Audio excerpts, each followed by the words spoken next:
अभिलाषा जी हैदराबाद से। राधे राधे महाराज जी। महाराज जी, भगवत गीता के 18वें अध्याय में कहा गया है कि जो सच्चे भाव से गीता जी का प्रचार प्रसार करेगा, गीता जी की कही बात पर चलकर औरों को भी गीता को ज्ञान प्रदर्शित करेगा, तो ऐसे में उनको प्रभु की प्राप्ति का संयोग बैठेगा। फिर महाराज जी एक में कहा गया कि ये बहुत गुप्त विषय है, इसे अतपस्वी। तो महाराज जी दोनों भाव कैसे? इस बात को समझना है, जो तपस्वी नहीं है, जो श्रद्धालु नहीं है, जो भक्त नहीं है, जो आस्तिक नहीं है, भगवान ने मना किया है ऐसे को उपदेश नहीं। तो हम कैसे पहचाने कि कौन भक्त है कौन अभक्त है? हमारी बुद्धि तो वैसे शास्त्रीय बात जो है कि जब कोई हमसे पूछे तब हम प्रश्न का उत्तर दें, या कोई हमारा प्रियजन हो, जब हम देख लें कि हमारी बात पे श्रद्धा करता है, तब हमें उपदेश करना चाहिए। एक घर में पूज्य श्री जयदयाल गोयनका जी, पूज्य राधा बाबा, कई महापुरुष गीता जी का उपदेश देने के लिए गए। तो जब संत गए तो आदर किया, बैठाला।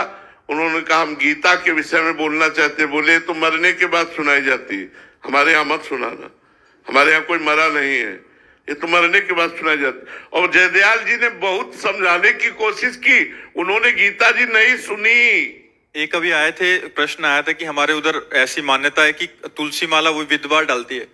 हाँ, अब ये देखो संसार की गलत गलत धारणाएं है ना।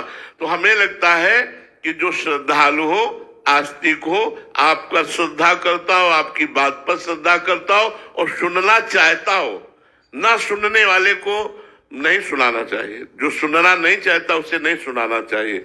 सुनना चाहता हो ऐसों को भगवत उपदेश करना चाहिए, ऐसों को नाम का उपदेश करना चाहिए, ऐसों को गीता जी का उपदेश कर। अश्रद्धालु को सुनाने से कोई फर्क नहीं पड़ेगा, आपका उपहास ही होगा, कोई उससे लाभ नहीं मिलेगा।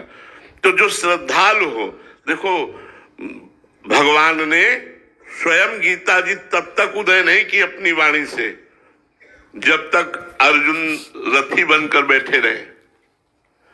जब नीचे उतरे, भगवान के चरणों में गिरे और कहा मैं आपका शिष्य हूं। कहा कार्पण्य दोषो प्रहत स्वभावा प्रच्छामि त्वाम धर्म सम्मूढ़ चेता। इसी श्लोक में कहा शिष्यस्तेहम साधिमाम त्वाम प्रपन्नम, मैं शिष्य भी हूं। फिर आगे एक और बात कही, प्रपन्नम, मैं आपका शरणागत भी हूं, आपको समर्पित हूं और आपका शिष्य हूं। अब इस समय में मेरी बुद्धि निर्णय नहीं कर पा रही कि क्या करना चाहिए क्या नहीं करना चाहिए। कार्पण्य दोषो प्रहत स्वभावा, मेरा स्वभाव बदल चुका है। जो वीर स्वभाव था वो दैन्यता में आ रहा है, मेरा शरीर कांप रहा है।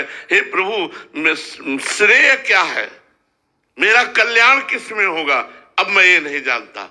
इसलिए आप कृपा करके, मैं आपका शिष्य हूं, आपका शरणागत हूं। तब भगवान ने गीता जी शुरू की है। तो या तो शिष्य हो, शरणागत हो, या श्रद्धालु हो, सुनना चाहता हो, उसी को देना चाहिए। कई सामानों की पन्नों में जैसे सामान दे दी, उसको देखा गया तो गीता जी मिली, गीता जी का वो पेज मिला, इसका मतलब रद्दी कागज में बेच दी गई गीता जी। तो कितना अपराध है कि हमारे धर्म ग्रंथों का ये मान। यही तो छोटी मोटी बातें समझ में नहीं आती जो हमारी बुद्धि भ्रष्ट कर देती है। आज हम अपने भगवान को कहीं भी छाप देते हैं। आप देखिए पोस्टर में लगते हैं ना भगवान, और फाड़ कर नाली में फेंक दिए जाते हैं।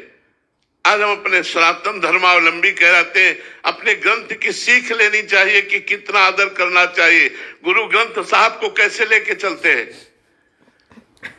आगे जल छिड़का जाता है, बुहारी लगाई जाती है, अस्त्र शस्त्र से सुसज्जित करके, छत्र से सुसज्जित करके, सर पे रख करके उनकी जय जयकार करते हुए जब उनका स्वाध्याय किया जाता है तो चवर झुलाया जाता है। हाथ जोड़कर खड़े होकर के गुरुवाणी का, गुरु ग्रंथ साहब का हमें शिक्षा लेनी चाहिए। हमें इस बात से शिक्षा लेनी चाहिए कि अपनी गुरुवाणी को, अपने धर्म ग्रंथ को कैसे सम्मानित किया जाता है। अगर ये बात देखनी है तो आप देखिए, जहां हमारे सिख भाई जन आराधना करते हैं, उन स्थानों पर जाकर के देखिए कैसी गुरुवाणी का हृदय बलिहार हो जाता है। आज हम ऐसे लिए धर्म ग्रंथों को, ना ऊपर कोई वस्त्र है ना कोई, ऐसे कितना सम्मान, दोनों तरफ से चवर डुलाए जा रहे हैं, फिर हाथ जोड़ करके झुक करके आदर के साथ गुरुवाणी का गायन किया जा रहा है।